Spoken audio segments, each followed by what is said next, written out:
완전하고 여호와의 말씀은 순수하니 그는 자기에게 피하는 모든 자의 방패시로다. 여호와 외에 누가 하나님이며 우리 하나님 외에 누가 반석이냐? 이 하나님이 힘으로 내게 띠띠우시며 내 길을 완전하게 하시며 나의 발을 암사슴발 같게 하시며 나를 나의 높은 곳에 세우시며 내 손을 가르쳐 싸우게 하시니 내 팔이 노토화를 당기도다.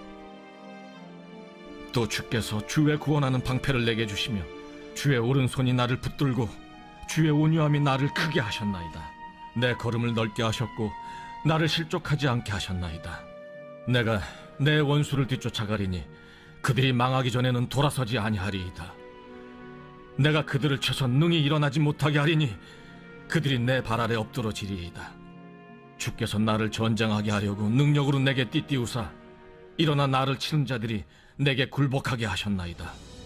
또 주께서 내 원수들에게 등을 내게로 향하게 하시고 나를 미워하는 자들을 내가 끊어버리게 하셨나이다.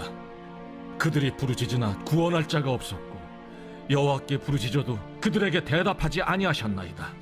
내가 그들을 바람 앞에 티끌같이 부서뜨리고 거리에 진흙같이 쏟아버렸나이다. 주께서 나를 백성의 다툼에서 건지시고 여러 민족의 으뜸으로 삼으셨으니 내가 알지 못하는 백성이 나를 섬기리이다. 그들이 내 소문을 들은 즉시로 내게 청종하며 이방인들이 내게 복종하리로다. 이방 자손들이 쇠잔하여 그 견고한 곳에서 떨며 나오리로다. 여호와는 살아계시니 나의 반석을 찬송하며 내 구원의 하나님을 높일지로다. 이 하나님이 나를 위하여 보복해 주시고 민족들이 내게 복종하게 해주시도다. 주께서 나를 내 원수들에게서 구조하시니 주께서 나를 대적하는 자들의 위에 나를 높이 드시고 나를 포악한 자에게서 건지시나이다. 여호와여, 이러므로 내가 이방 나라들 중에서 주께 감사하며 주의 이름을 찬송하리이다. 여호와께서 그 왕에게 큰 구원을 주시며 기름 부음 받은 자에게 인자를 베푸시며 영원토록 다윗과 그 후손에게로다. 하나님의 아멘.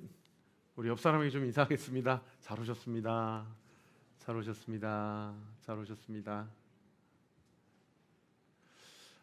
내일부터 새벽 기도가 시작이 되는데 제가 한번 좀 일찍 와서 유튜브 송출을 한번 해볼 건데 제가 사실 한 번도 해보지를 않아가지고 잘 될런지는 모르겠어요. 근데 일단 여러분 기도해 주시고 혹여나 내일 6시에 출근길에나 아침에 일어나셔서 여러분이 계신 곳에서 온라인으로 새벽 예배 함께 하고 싶은데 어떻게 뭐 이렇게 잘 안 된다 그러면 좀 저를 위해서 기도해 주시고 방송 사고가 나더라도 좀 이해를 해 주시길 부탁드리고 하여튼 그렇더라도 오프라인에서는 내일부터 새벽 예배를 시작하도록 하겠습니다. 그리고 이번 주 목요일이 선교의 밤으로 지켜지게 됩니다. 우리 김진수 장로님이라는 분 제가 지난주에 우리 윤승혁 형제랑 함께 만나서 장로님이 살아왔던 이야기들 그리고 뉴욕에서 그렇게 성공한 사업가로 평생을 편안하게 살 수 있을 만큼의 돈을 다 벌으셨는데 그것들 다 사회 기부하고 그 다음에 자선 단체를 세우셔가지고 인디언들 원주민들을 향한 사역을 시작하게 되신 경위에 대해서 함께 좀 나누는 시간을 가질 텐데요. 이번 주 목요일 날 김진수 장로님 모시고 저녁 8시에 이 자리에서 함께 하나님이 주신 비전을 나누고 또 서진수 선교사님 어떻게 사역을 하고 계시는지에 대한 얘기도 함께 나눌 때 여러분들 많은 은혜 받으시고 주변에 크리스찬 마인드로 어떻게 사업을 할 것인지 또 기업을 운영할 것인지 아니면 직장 생활을 할 것인지에 대해서 여러 가지 갈증을 가지고 있는 지체들 혹은 지인들이 있다면 모시고 오셔서 같이 김진수 장로님의 강의를 들어도 좋을 것 같습니다. 이번 주 토요일에는 저희가 한번 처음으로 노방전도를 같이 한번 요 앞에 나가보려고 하는데 한 2시쯤 될까 싶어요. 우리 최용선 장로님께서 큰 그 팝콘 기계를 사주셔가지고 전도 브로셔를 제작해서 한번 나가보려고 하는데 혹여나 여러분들 마음에 동함이 있으시면은 같이 나오셔서 이쪽 지역에 복음을 전하는 일에 함께 동참해 주시기를 부탁드리겠습니다. 우리 짧게 기도하겠습니다. 하나님 감사합니다. 하나님의 은혜로 지난 한 주를 살았습니다. 그리고 우리가 아까 찬양한 것처럼 우리 안에 슬픈 마음이 있든 기쁜 마음이 있든 예수님의 이름 안에 모든 소망과 희망이 있음을 우리는 믿고 거룩하고 구별된 날에 이 자리 가운데 함께 모여서 주님을 예배하고자 합니다. 이 시간 저희에게 들을 귀를 허락하여 주시고 이곳 가운데 우리와 함께 하여 주셔서 이 예배가 첫째는 하나님만 기뻐 받으시는 예배가 되게 하시고 우리에게 주께서 말씀하시고자 하는 그 말씀이 들려지는 영과 진리의 예배가 되게 하여 주옵소서.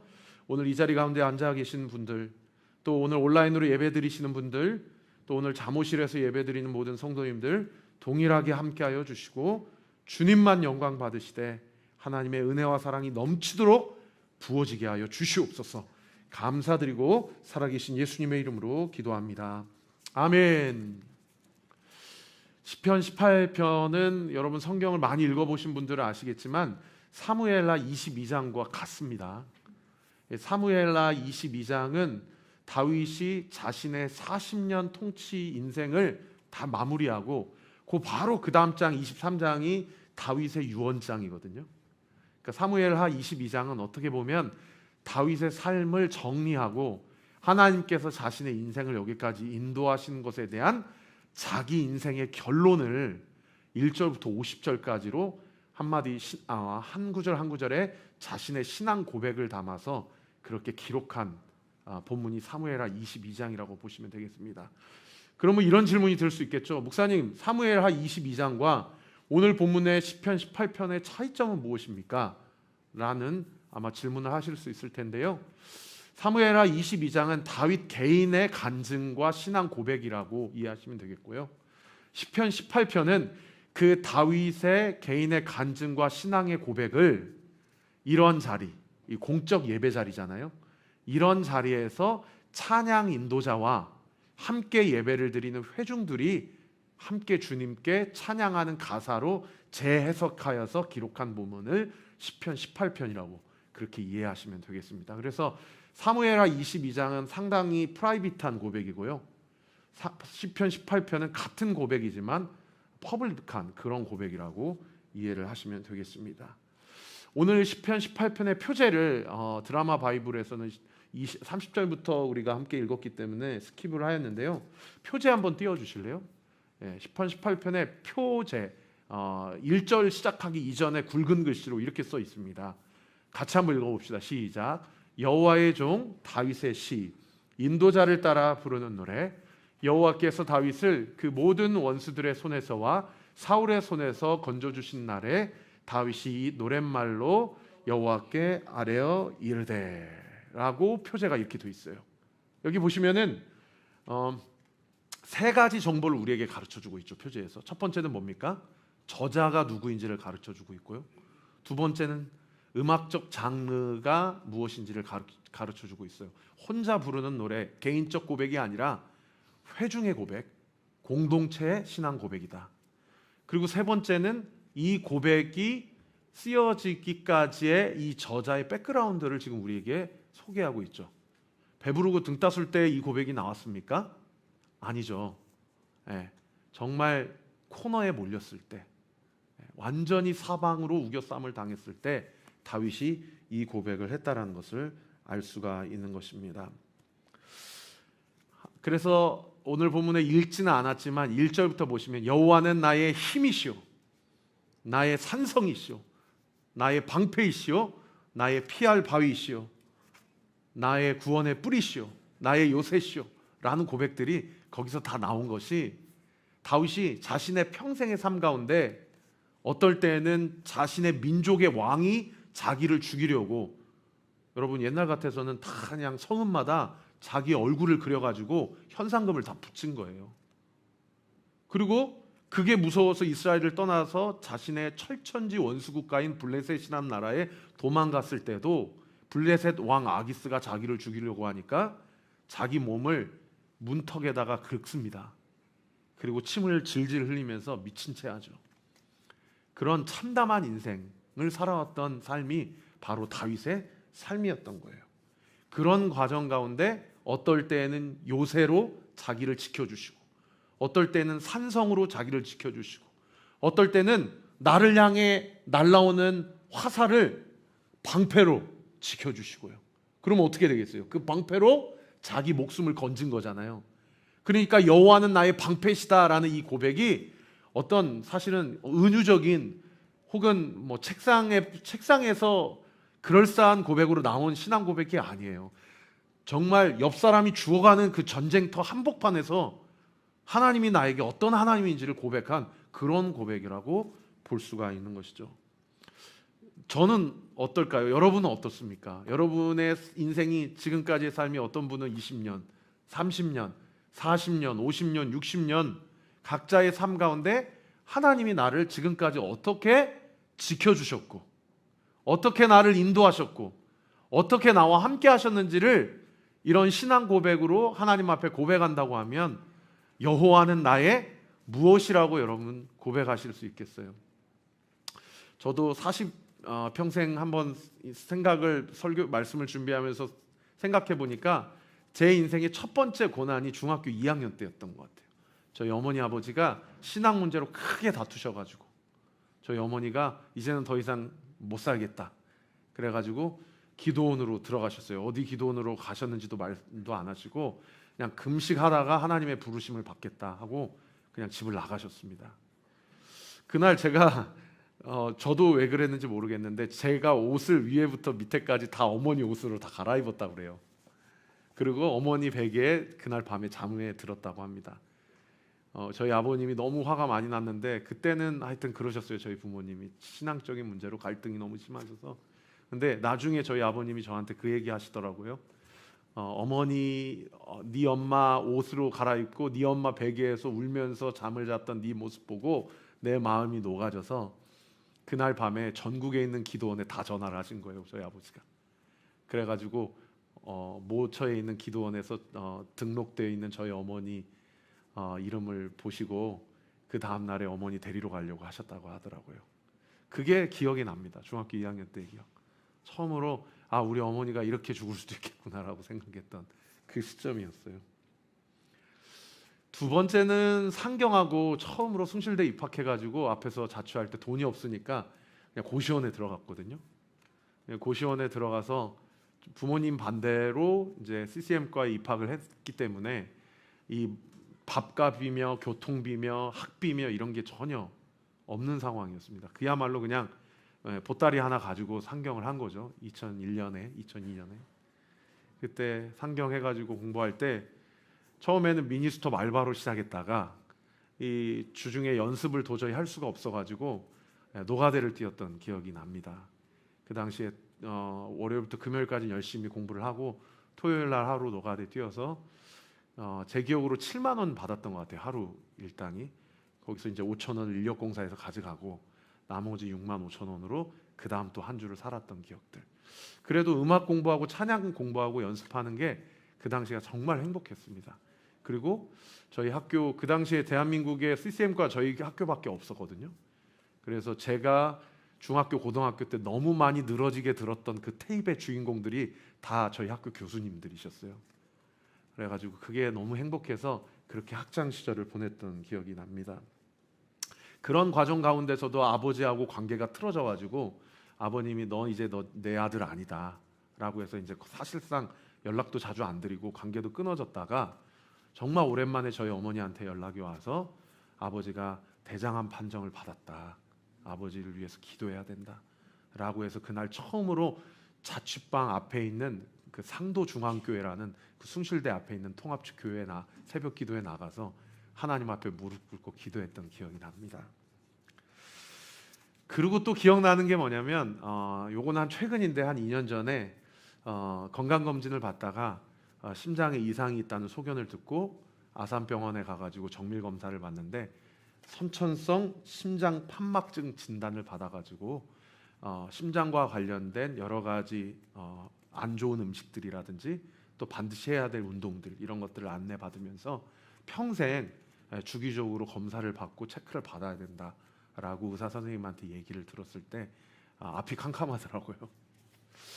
어찌 이것뿐이겠습니까? 아마 여기 앉아 계신 성도님들 한 분 한 분 저와 비교할 수 없을 정도로 많은 인생의 고난과 또 눈물 골짜기를 지나서 여기 앉아 계신 성도님들 분명히 계실 것입니다. 오늘 이 예배 가운데 하나님이 나에게 찾아오셔서 나는 너에게 무엇이니? 라고 주님께서 나에게 물어보신다면 여러분은 여호와는 나의 무엇입니다 라고 하나님께 고백 올리시겠습니까?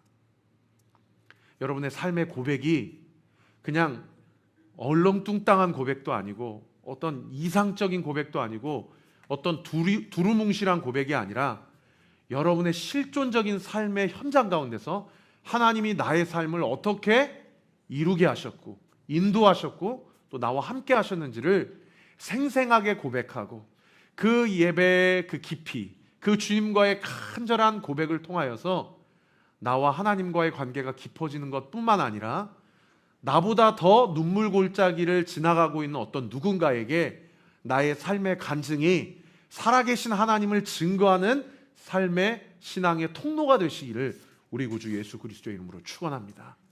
그래서 오늘 본문의 첫 번째 제가 여러분과 함께 나누고 싶은 하나님은 우리 같이 한번 따라합시다. 나를 단련하시는 하나님. 네, 한 번 더 생각하고 따라해 주세요. 나를 단련하시는 하나님. 오늘 30절 말씀 같이 한번 읽어봅시다. 시작. 하나님의 도는 완전하고 여호와의 말씀은 순수하니 그는 자기에게 피하는 모든 자의 방패시도다. 여기 한번 띄워주시고요. 하나님의 도는 뭐 하대요? 완전하다는 거예요. 하나님의 도. 여기 도를 하십니까 할 때 도를 이야기하는 게 아니고요. 그야말로 히브리 원어의 웨이예요. 길. 하나님이 지금까지 내 인생을 이 길로 인도하셨던 그분의 인도하심과 섭리를 이야기합니다. 그 하나님의 인도하심은 어떻대요? 완전하다는 거예요. 여러분 이 말씀에 아멘이세요? 여러분 이 말씀에 아멘하기 쉽지 않습니다. 왜냐하면요 하나님은 내가 이해하기에는 너무 크신 분이기 때문이에요. 하나님은 내가 이해하기에는 너무나도 신묘막측하신 분이기 때문이에요. 그래서 사실 다 이해되지 않아요. 다 이해되지 않아요. 그래서 혹자가 그런 고백을 했죠. 우리 이성으로 이해되는 하나님이라면 나는 그 하나님을 믿지 않겠다. 여러분 어쩌면 하나님이 이해되지 않는 것이 당연하죠. 그래서 우리가 믿는 하나님은 이해되는 하나님이 아니라 신뢰하는 하나님. 할렐루야. 네. 하나님을 이해하려고 하지 말고 하나님을 믿어야 될 줄 믿습니다. 하나님이 나를 그때 그 상황 가운데서 그것을 경험케 하셨던 이유가 무엇인가? 지나고 나 보니 그것이 해석이 되는 거예요. 그것이 왜 그랬는지가 깨달아지는 거예요. 여러분 그게 은혜 중에 은혜죠. 할렐루야. 우리 사랑하는 온리교회 모든 성도들에게 그 은혜가 있게 되기를 예수님의 이름으로 축원합니다. 자, 다시 한번 띄워주시면 하나님의 도는 완전하고 여호와의 말씀은 어떻대요? 순수하대. 순수하대. 여러분 여기 순수하다라는 히브리어 단어가 짜라프라는 단어인데요. 이 짜라프라는 단어를 직역하면 재련하다 혹은 정제하다라는 뜻이에요. 이 순수하다라는 이 단어를 어디에서 쓰는다는 거 아니니 이 철을 단련할 때, 철을 단단하게 할 때 몇 도고 막 불을 때우고 수십 도 수백 도로 불을 때우고 또 수없이도 뜨겁게 했다가 차가운 물에 담갔다가 뜨겁게 했다가 차가운 물에 담갔다가 바로 빼자마자 어떻게 합니까? 이 장이들이 어떻게 해요? 막 때리죠. 막 수없이 때려요. 그러면서 어떻게 해요? 그 수없이 반복되는 과정을 통해서 그 철이 어떻게 됩니까? 단단해지죠. 그리고 무엇도 다 자를 수 있고 찌를 수 있는 무서운 무기로 태어나게 되는 것입니다. 여호와의 말씀이 순수하다는 얘기는 하나님의 말씀 자체가 재련되고 정제된 유일한 진리다라는 의미도 되지만 잘 들으세요. 여호와의 말씀이 순수하다는 얘기는 하나님의 말씀을 붙잡고 살아가는 인생의 삶이 비록 녹록치만은 않은 인생이지만 그런 과정을 통해서 하나님이 그를 단련하시고 연단하신다라는 뜻이라고 볼 수도 있는 것이죠. 여러분, 어떤 훈련을 지금까지 살아오면서 받으셨습니까? 우리 중에는 지금도 하나님께서 여러 가지 훈련을 받게 하시는, 저를 포함해서 우리 성도님, 사실 여기에 있는 대부분의 성도님들이 다 훈련받는 중인 거죠. 저는 그동안에는 찬양 훈련, 예배 훈련, 말씀 훈련 받았다고 한다면 개청하고 나서는 하나님이 너무 명확하게 전도 훈련을 시키시는구나. 전도 훈련을. 여러분, 단순히 이제 저희 브로셔를 제작해가지고 온리교회 나오세요, 이런 것도 전도지만요, 저는 여기서 집까지, 집에서 여기까지 걸어오는 모든 길이 다 전도예요. 저의 얼굴을 알리는 다 전도. 인사 안 해도 되거든요. 엘리베이터에 타면. 그래서 제가 먼저 인사하죠. 안녕하세요, 저 11층의 교회 목사입니다. 먼저 인사하고, 1층 약국에 가서도 인사하고, 1층 과일 가게 가서도 인사하고, 1층에 유플러스 가서도 인사하고, 2층에 식당 가서도 인사하고. 그래서 저의 모든 라이프 스타일, 웬만하면 식당, 미용실, 또 과일, 장 보는 것, 그리고 약국, 병원, 한의원, 치과, 이비인후과 다 이 건물로 바꿨어요. 그러면 뭐 때문에 가는 겁니까? 아파서 가는 것도 맞지만, 뭔가 필요한 것이 있어서 구입하려고 하는 것도 맞지만, 사실 11층에 교회가 있습니다. 그리고 제가 11층 교회 목사입니다 라는 것을 알리기 위해서 가는 거예요. 저는 그 모든 저의 삶이 다 전도라고 믿습니다. 제가 목사라고 제 정체성을 드러내는 순간요, 어떤 의미에서는요, 할 말도 못하게 되고요, 어떤 의미에서는 요구해야 될 것도 굉장히 조심스럽게 요구해야 되는 경우가 생기더라고요. 여러분, 예수 믿는다는 것은요, 어떤 의미에서는요, 손해를 감수하고 살아가는 인생이에요. 그때 어쩔 때 그런 생각도 했었어요. 아니, 굳이 왜 차편 뒤에다가 익투스를 그렇게 붙여놓을까?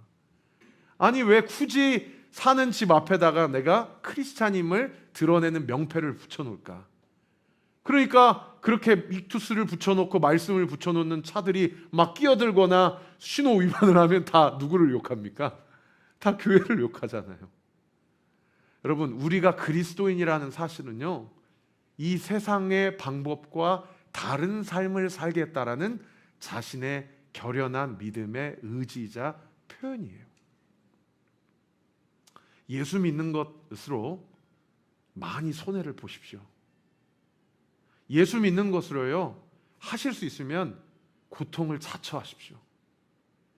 예수 믿는 것으로 할 수 있다면 해야 할 말 하지 못하고 또 받지 않아도 되는 불합리함을 받는 삶을 산다면, 그래서 그것으로 인해서 하나님의 믿는 자들이 어떤 삶을 사는지를 보여주고 예수님의 이름이 영광을 받으신다면, 여러분, 그것이야말로 그리스도인으로서의 가장 영광스러운 태도이자 자세임을 믿고 그렇게 살아가는 우리 사랑하는 온리교회 모든 성도님들 되시기를 예수님의 이름으로 축원합니다.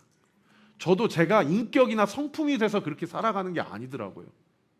저도 제가 그렇게 제 자신을 커밍아웃 하지 않으면요, 세상 사람들 살아가는 거랑 똑같더라고요.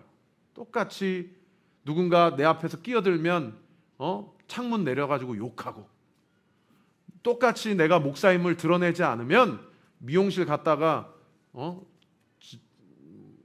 누가 머리 스타일이 김정은 같다고 그래가지고 제가 쫓아가지고 아니 나 이거 좀 바꿔달라고, 그런 말 못하고 다 마음에 든다고 하고, 그렇게 살더라고요.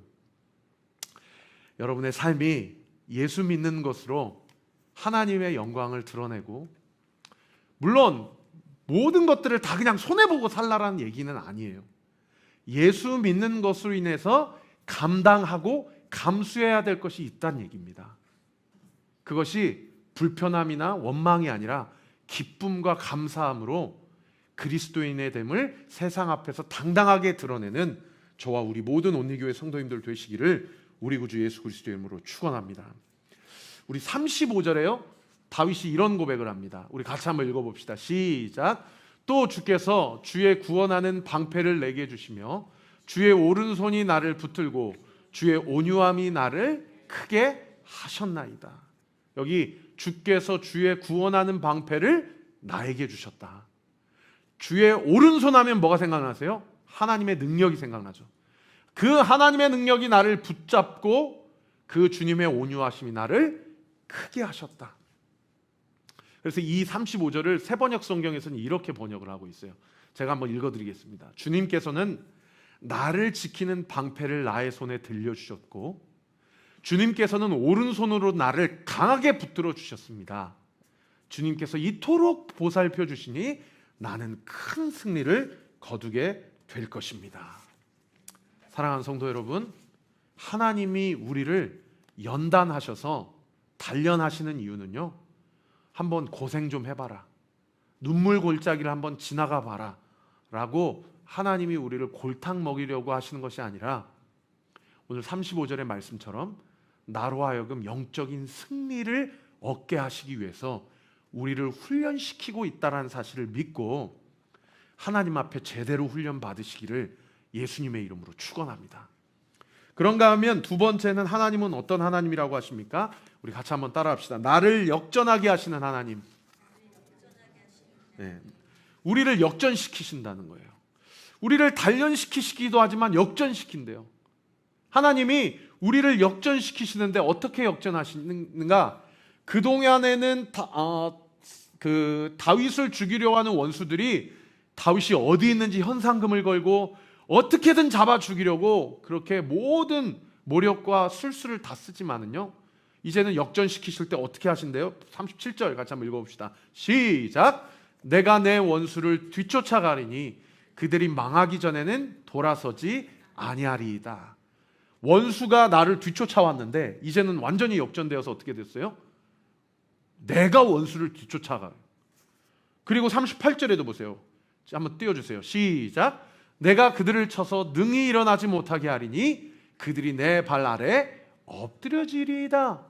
뒤쫓아갈 뿐만 아니라 뒤쫓아가서 일어나지 못하도록 내 발에 완전히 납작 엎드려지도록 완벽한 승리와 원수의 처절한 패배가 선언되었음을 38절에 지금 기록하고 있는 것입니다.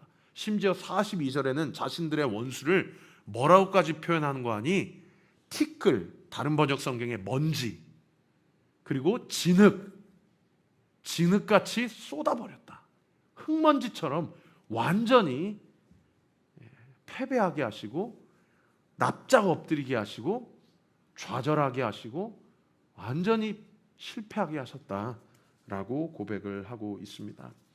마지막 47절에는 결국에 어떻게 하십니까? 이 모든 과정이 이 하나님이 나를 위하여 보복해 주시고 민족이 내게 복종하게 해주셨도다. 여기 보복이라는 단어, 복종이라는 단어 다 전쟁의 승패와 관련된 정확한 승리를 다윗에게 보장해 주셨다는 것을 알 수 있는 그런 단어입니다. 여러분, 다윗 인생의 보복하면 다윗은 그가 얼마나 하나님의 마음에 합했는지를 그대로 드러내는 사건. 자기의 사위임에도 불구하고 자기는 천천히고 저 자식은 만만이다. 그 말 한마디에 완전히 정사는 돌보지 않고 나라의 모든 군대를 다 동원해가지고 자신의 개인적 감정에 미쳐서 그 천부장이자 자신의 군대 장관이었던 다윗을 잡아 죽이려고 나라를 샅샅이 뒤졌던 그 사울.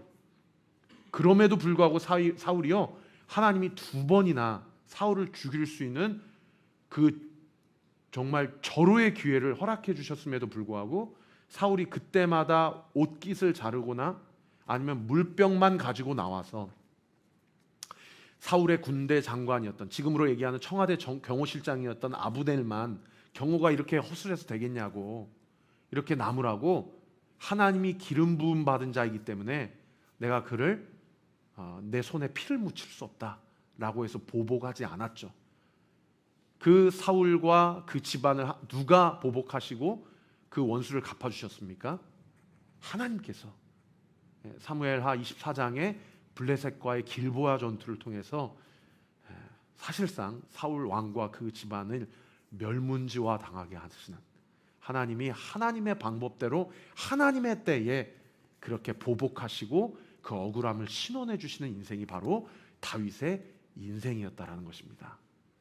사랑하는 성도 여러분, 좀 꼬인 관계가 있으신가요? 요즘에 좀 뭔가 질서 있게, 정말 아무리 생각해도 이것은 이렇게 정리가 되어져야 되고, 이것은 내가 잘못한 것이 없고, 이것은 명백하게 상대방의 실수나 잘못으로 이 상황이 벌어졌다라고 생각하는 우리 안에, 내 안에 억울함이 있지는 않으십니까? 여러분, 그 실타래를 풀려고 하는 그 시도조차도 나의 주인이시오 내 인생의 머리 되시는 예수님께 내어 맡기십시오. 주님이 다 보고 계십니다. 주님이 다 보고 계시는 것뿐만 아니라요, 다 판단하고 계시고요, 다 하나님께서 치리하시고 심판하십니다.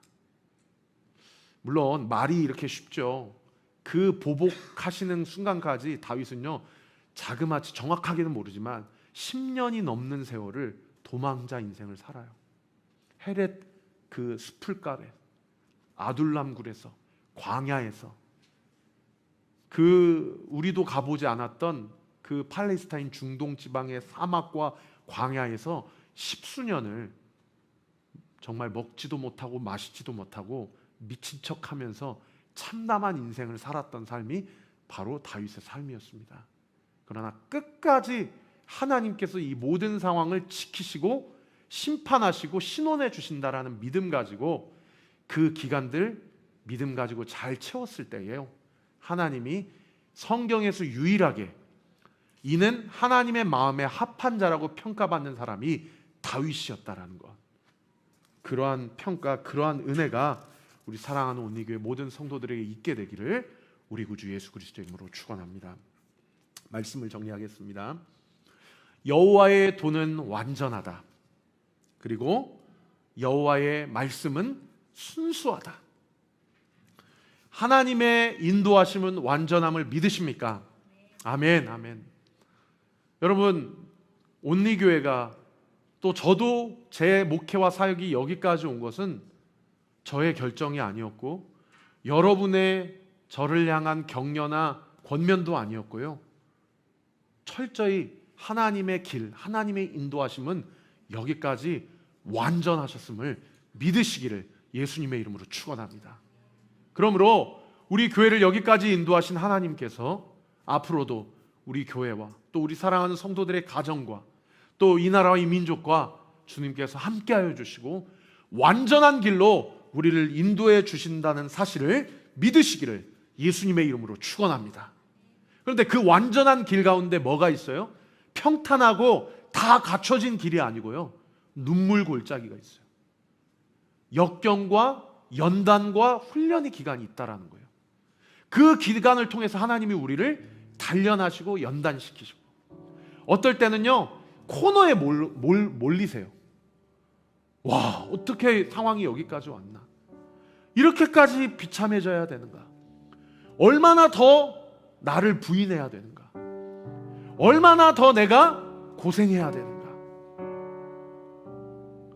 차라리 어떨 때는 주님이 최 목사야, 2023년까지만 고생해라, 2024년부터는 풀릴 거다, 이러면 저는 좀 버틸 수 있을 것 같아. 다윗에게 다윗아, 한 10년만 고생해라, 그러면 내가 너를 2대 왕으로 올려주겠다 라고 그렇게 개런티 약속을 해주셨다면, 그러면 좀 다윗이 나았을까요? 하나님 그렇게 약속해 주시지 않으세요. 그냥 버티라고 하세요. 그리고 어떨 때는 어떻게 하세요? 기다리라고 하세요. 그러니까 그 기간이 차기까지가 너무 힘들고 버겁고, 심지어 우리 안에 어떤 생각까지 드냐면, 아무리 기다리고 기다려도 내가 죽는 순간까지 어쩌면 이 일이 이루어지지 않을 수도 있겠구나 라는 그런 생각이 들 때도 있다라는 것입니다. 한번 제가 그 카톡창에 사진 올려드렸는데, 한번 사진 한번 띄워주시면, 제가 엊그저께 우리 승혁 형제랑 김진수 장로님 한번 배웠어요. 우리 건우가 거기 사무실, 목사님 사무실 안에 책 있을 거예요. 그 김진수 장로님 책 한번 가져와 보세요. 이 장로님이 저와 승혁 형제에게 책 선물을 해줘가지고 제가 한번 쭉 읽었어요. 책상 위에 있어요.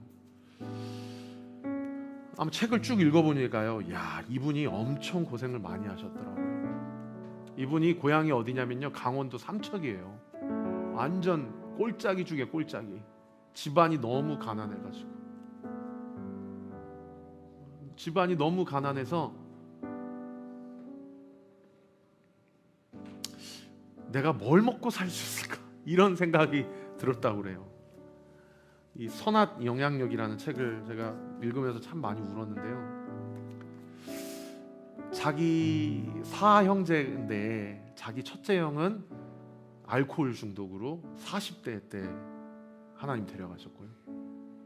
그리고 둘째 형은 군대에서 극단적인 선택을 해서 그렇게 또 가족 품을 떠나고, 셋째는 누나인데 초등학교도 못 나오신 분이 하시더라고요. 그 넷째 자기도 집안이 너무 가난하니까 아버지가 삼척 공업 전문학교 가라, 나는 학비 못 대준다. 그래서 거기 갔대요. 근데 거기가 고등학교 커리큘럼 플러스 전문 대학교, 컬리지 대학교 과정에서 5년 과정이라고 하더라고요. 거기서 열심히 하고 어떻게 인하대학교에 편입하게 돼가지고 한국전력에 바로 취업이 돼서 거기서 세상에 최선을 다해서 일하고 공부하다가 회사에서 너무 열심히 하니까 미국으로 연수를 보내주는 기회를 준 거예요. 세상에 미국 가가지고 연수 기회를 잡아서 정말 그 시민권자도 없고 영주권도 없는데 취업을 한 거예요. 조그마한 회사에 취업을 해가지고 거기서 그 당시 80년도 90년대 때 그 소프트웨어 컴퓨터 기술 관련된 것을 취득을 해가지고요, 자기가 1인 기업을 창업을 하셔가지고 나중에 이 500명이 넘는 중견기업으로 소프트웨어 기업을 이렇게 키우셨더라고요. 그래가지고 아시아에서 가장 성공한 뉴욕 출신 사업가 50인에 선정도 되고, 프린스턴 대학교 신학교 이사도 선임도 되시고, 소위 세상 말로 성공한 거예요. 그리고 그렇게 성공하고 뉴욕에 있는 세빛교회 장로님으로 그렇게 봉직하시다가 교회에서 캐나다 인디언들 선교하는 팀에 가셔가지고 세상에 지금 서진수 선교사님이 사역하시는 그 캐나다 인디언 선교에 처음 발을 댄 겁니다. 근데 그 과정 가운데 자기 친구인 신시내티 대학교의 안모 교수님이 성공한 이 기업가 김진수 장로님한테 도전한 거예요. 당신이나 나나 미국 와서 성공했는데 우리가 과연 우리 인생 하나, 우리 가족 하나 잘 먹고 잘 살자고 하나님이 이렇게 성공하게 하셨겠냐. 그러면서 미국과 캐나다의 인디언 이야기들을 이 김진수 장로님한테 해준 겁니다.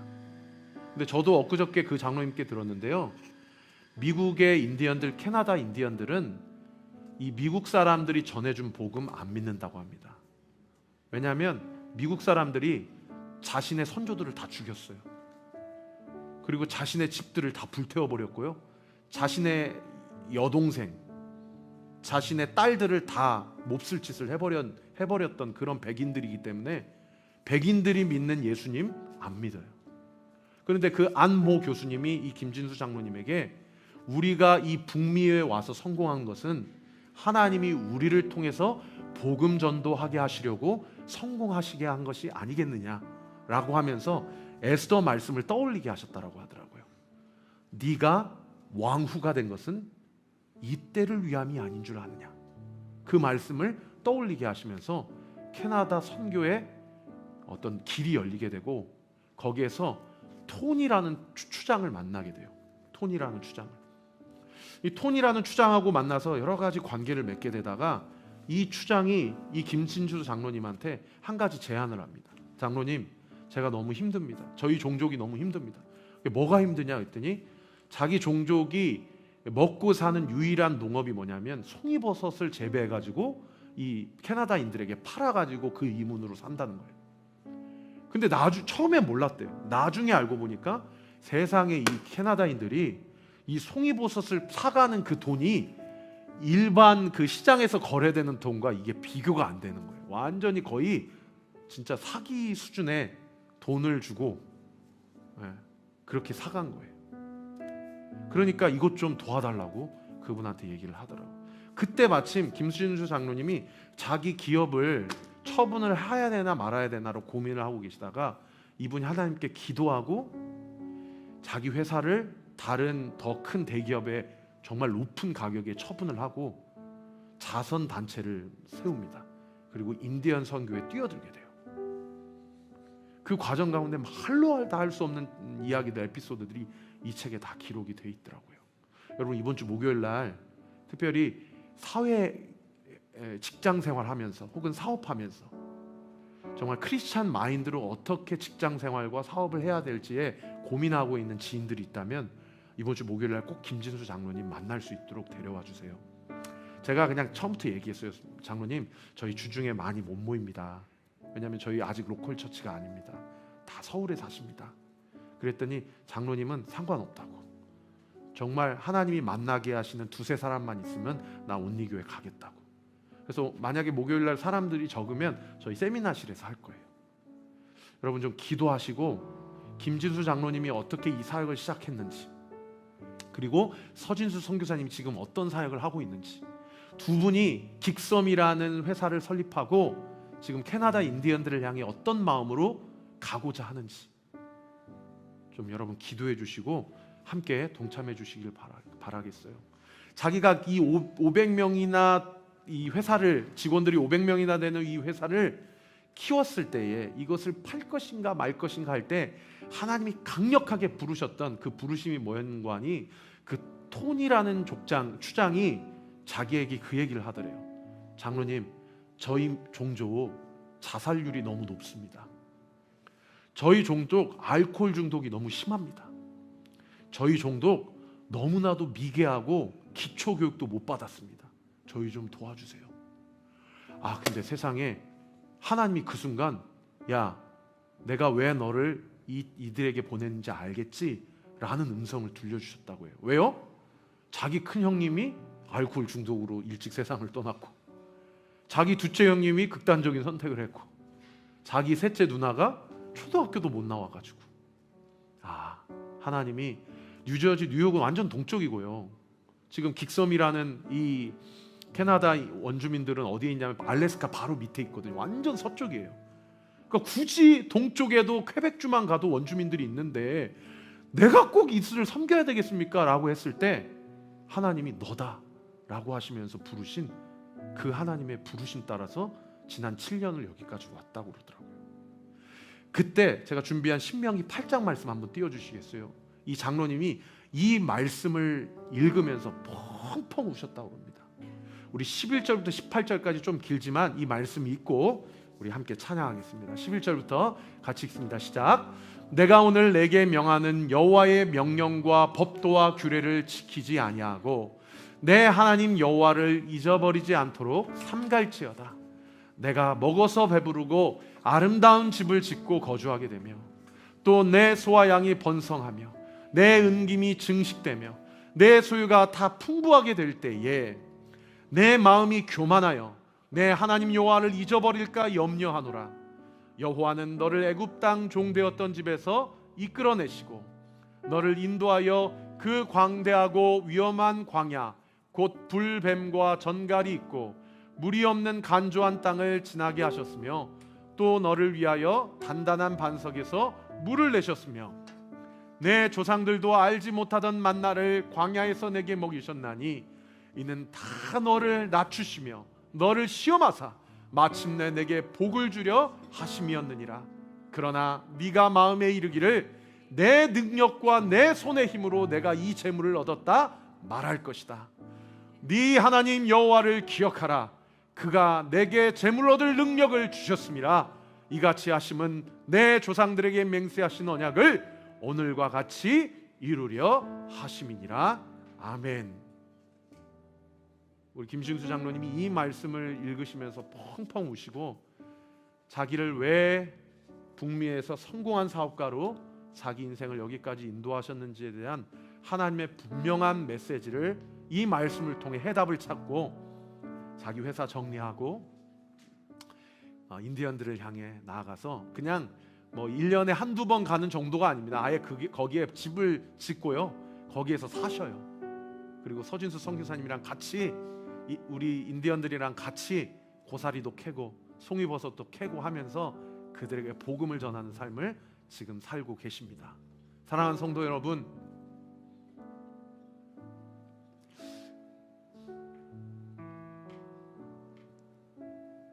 지난 한 주 기도하면서